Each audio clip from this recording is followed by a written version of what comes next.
Hello friends, Marwari இவங்க தான் நம்ம நாட்டுல 40 to 45% ஆஃப் தி பிசினஸஸ் பண்றாங்க. ஒரிஜினலா இவங்க ராஜஸ்தான்ல மார்வார்ன்ற ஒரு பெரிய ஏரியால இருந்து வராங்க. இப்ப புரியுதா மார்வாரின்ற பேர் எப்படி வந்ததுன்னு? முதல்ல இருந்தே இவங்களுக்கு காசு பிசினஸ் மேல ஹோல்டு ஜாஸ்தியா இருந்தது. ஆனா ஆச்சரியமான விஷயம் என்னன்னா, இவங்க முக்காவாசி பெரிய எஜுகேஷன் பேக்ரவுண்ட்ல இருந்து வரது இல்ல. சோஷியலி இவங்க ரொம்ப கன்சர்வேட்டிவா இருப்பாங்க. அண்ட் இண்டஸ்ட்ரியிலுமே இவங்க ரொம்ப லேட்டா தான் என்டர் ஆனாங்க. இண்டஸ்ட்ரீஸ்ல பாத்தீங்கன்னா எல்லாரோட ஃபர்ஸ்ட் பெங்காலிஸ் தான் என்டர் ஆனாங்க. அவங்க எஜுகேஷன் வைஸும் மார்வாரியை விட மச் பெட்டரா இருந்தாங்க. சோஷியலியும் மாடர்னா இருந்தாங்க. ஆனா இப்போ இண்டஸ்ட்ரியல் செக்டர்ல எவ்வளவு தேடி பார்த்தாலும் பெங்காலிஸ் அவ்வளவா இருக்க மாதிரி இல்ல. இப்போ இந்த செக்டர்ல சக்சஸ்ஃபுல்லா கலக்கிட்டு இருக்கிறது மார்வாரிஸ். இப்போ ஒரு மார்வாரியா எப்படி கண்டுபிடிக்கிறது கத்துக்கலாமா? ஃபர்ஸ்ட் அண்ட் ஃபார்மோஸ்ட் இவங்க ரொம்ப சிம்பிளா ட்ரெஸ் பண்ணுவாங்க. ஃபேன்சி க்ளோதிங்ல இருந்து தூரமா இருப்பாங்க. அடுத்தது இவங்க கிட்ட கோல்டு ஜாஸ்தியா இருக்கும். கழுத்துல செயின்ஸ் போட்டிருப்பாங்க. விரல விட இவங்க போட்டிருக்க மோதிரங்கள் ஜாஸ்தியா இருக்கும். அண்ட் ரொம்பவே ஸ்வீட்டா பேசுவாங்க. நீங்க ராஜஸ்தான் போனீங்கன்னா ஒரு விஷயத்த நோட் பண்ணுவீங்க. பக்கத்துல இருக்கவங்க எது சொன்னாலும் ஹுக்கும் ஹுக்கும்னு பதில் சொல்லுவாங்க. அதாவது உங்களோட ஆணைப்படி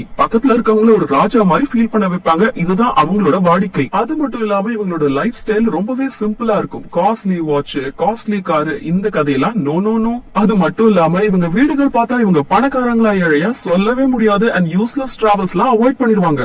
உதாரணத்துக்கு குழந்தைக்கு உடம்பு சரியில்லை, டாக்டர் கிட்ட கூட்டு போனா கூட்டு போவாங்க. கூட்டு போயிட்டு குழந்தை கிட்ட டாக்டர் கூட பத்திரமா இருந்துரு, வீட்டு சாமான் வாங்கிட்டு வந்துருன்னு சொல்லிட்டு வெளியே போனது என்னமோ ட்ரீட்மெண்ட்காக அப்படியே வீட்டு சாமானும் வாங்கிடுவாங்க. இதுதான் மார்வாரி மூல.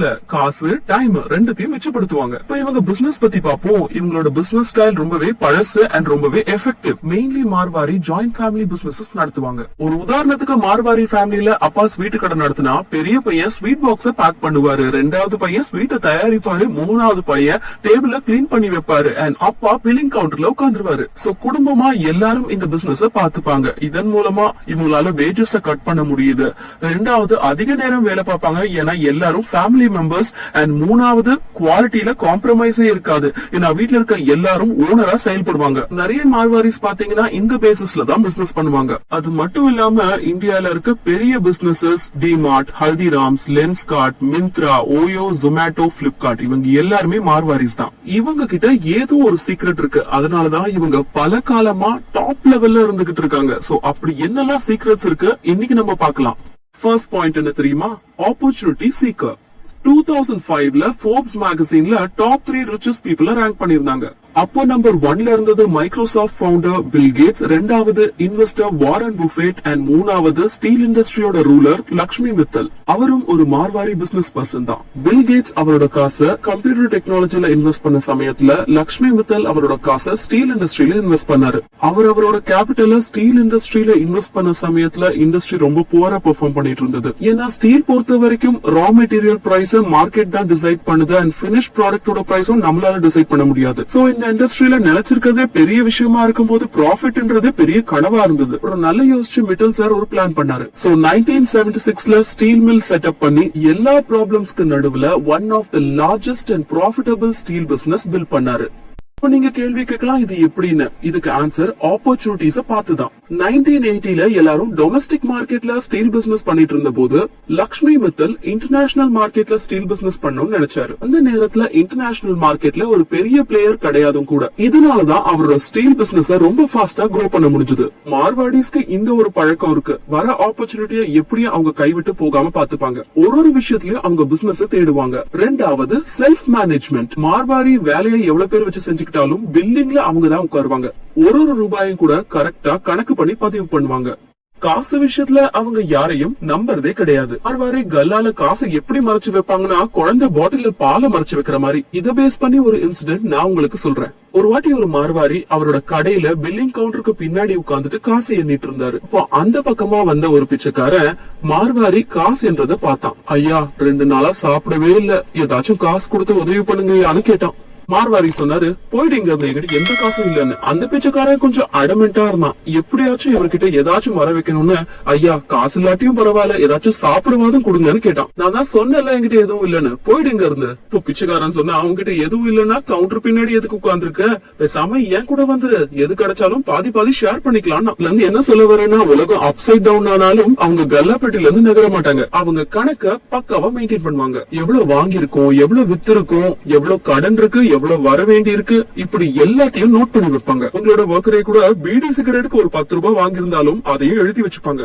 அடுத்த விஷயம் டாக்ஸ். சொல்லவே வேண்டாம், இவங்க டாக்ஸே கட்ட மாட்டாங்க. இவங்களுக்கு லீகலி டாக்ஸ்ல இருந்து காப்பாத்திக்க தெரியும். கவர்மெண்ட்டுக்குமே இவங்க கிட்ட இருந்து டாக்ஸ் வாங்குறது ரொம்ப கஷ்டமான விஷயம். மூணாவது இன்கம் ஸ்ட்ரீம்ஸ். இவங்க எல்லாரும் ஏதாவது ஒரு பிசினஸ் ரன் பண்ணுவாங்க. உதாரணத்துக்கு ஸ்வீட் கடை, ஜுவல்லரி கடை, துணி கடை, இப்படி ஏதாச்சும். வீட்டுல எவ்வளவு காசு இருந்தாலும் பிசினஸ் பண்றதை மட்டும் ஸ்டாப் பண்ண மாட்டாங்க. இன்னொன்னு இவங்களுக்கு வர ரெண்டல் இன்கம். எங்கிருந்தாச்சும் வாடகை வந்துகிட்டே இருக்கும், அவங்களுக்கும் சந்தோஷமா இருக்கும். இன்னொன்னு இன்ட்ரெஸ்ட் இன்கம். இவங்க வட்டி வாங்குறத மறக்க மாட்டாங்க. இவங்க தான் முதலாவதா வீட்டுக்குள்ளேயே காசு கொடுத்தாலும் வட்டி கண்டிப்பா வாங்கிருவாங்க. இது மட்டும் இல்லாம ரிலேஷன்ஷிப்பும் மெயின்டைன் பண்ணுவாங்க, வட்டியும் மறக்காம வாங்கிருவாங்க. இவங்க கிட்ட காசு கேட்டு பாருங்க, காசு ரொம்ப டைட்டா இருக்கு, காசே இல்லன்னு சொல்லுவாங்க. அதுவே வட்டி கட்ட நான் ரெடின்னு சொன்னா எவ்வளவு வேணும் சொல்லுங்க, நம்ம எல்லாம் அண்ணன் தம்பி மாறிங்க, ஹெல்ப் பண்ண நான் ரெடின்னு முன்னுக்கு வருவாங்க. வட்டி மறக்காம கொடுத்துருங்க, எவ்வளவு வேணும்னாலும் வாங்கிக்கோங்கன்னு ஆஃபர் பண்ணுவாங்க.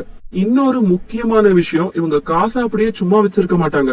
இவங்க லாங் டேர்ம் இன்வெஸ்ட்மெண்ட்ஸ் பண்ணுவாங்க. அதாவது ஸ்டாக் மார்க்கெட் இத பத்தி எல்லாம் தெரியாட்டியும் வீடு வாங்குறது, கோல்டு வாங்குறது, இதுல இன்வெஸ்ட் பண்ணுவாங்க. இவங்க எப்படி அதிகமா சம்பாதிக்கிறாங்களோ அதே போல நிறைய சேரிட்டி டொனேஷன்ஸும் பண்றாங்க. அவங்க கிராமத்துல முக்கியமா ஏதாச்சும் கட்டணும், யாருக்காச்சும் ஹெல்ப் பண்ணணும், இல்ல டொனேஷன்ஸ்னா தயங்காம அவங்க கணக்குலயே ஹெல்ப் பண்ண மறக்க மாட்டாங்க. நாலாவது லாங் டேர்ம் விஷன். மார்வாரி எப்பயும் ஷார்ட் டேர்ம் பத்தி யோசிக்கிறது இல்ல. எந்த ஒரு பிசினஸ் ஸ்டார்ட் பண்ணாலுமே அடுத்த ஜெனரேஷன்ஸும் அந்த பிசினஸ் ரன் பண்ற மாதிரி இருக்கணும்னு ஆலோசிச்சு பண்ணுவாங்க. இதனாலதான் பாத்தீங்கன்னா மார்வாரியில வேலை பாக்குறவங்க மாறுவாங்க, ஆனா அவங்க பிசினஸ் மாறாது.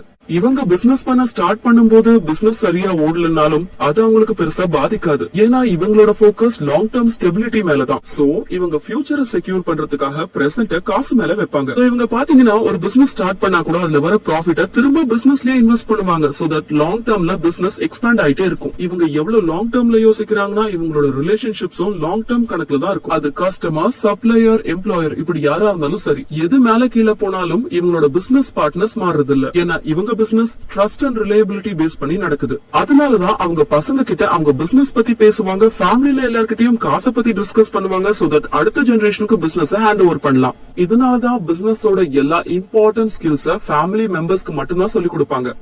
இன்னொரு விஷயம், இவங்களால எப்படி லாங் டேர்ம் சஸ்டெயின் பண்ண முடியுதுன்னா டைம் கூடவே இவங்களுக்கு பிசினஸ்ல சேஞ்சஸ் கொண்டு வர தெரியும். இவங்க பிளெக்சிபிள் அண்ட் அடாப்டிவா இருப்பாங்க. அவங்க அவங்களோட கோர் வேல்யூஸ் மறக்காமலே பிளான்ஸ் அண்ட் ஸ்ட்ராட்டஜிஸ்ல சேஞ்சஸ் கொண்டு வருவாங்க. சோ தட் அவங்க பிசினஸ்ல எந்த சிச்சுவேஷன்லயும் ப்ராஃபிட் வந்துகிட்டே இருக்கும். Fifth, value of a product. இவங்க ஒரு ப்ராடக்ட்ட வேல்யூ பேஸ் பண்ணி தான் வாங்குறாங்க. ஒருவேளை ஒரு ப்ராடக்டோட விலை அதோட வேல்யூவோட ஜஸ்டிஃபை பண்ணலனா அவங்க அந்த ப்ராடக்ட்டை வாங்க மாட்டாங்க. அதாவது எமோஷனல் பேஸ் பர்ச்சேஸ் பண்றதே கிடையாது. இந்த காலத்துல பாத்தீங்கன்னா ஸ்னீக்கர்ஸே கூட 5000, 10,000, 50,000, ஏன் லட்சக்கணக்கிலையும் செருப்புகள் வாங்குறாங்க. அண்ட் வாங்கிட்டு அழகா ஷெல்ஃப்ல அடுக்கி வச்சிடறாங்க.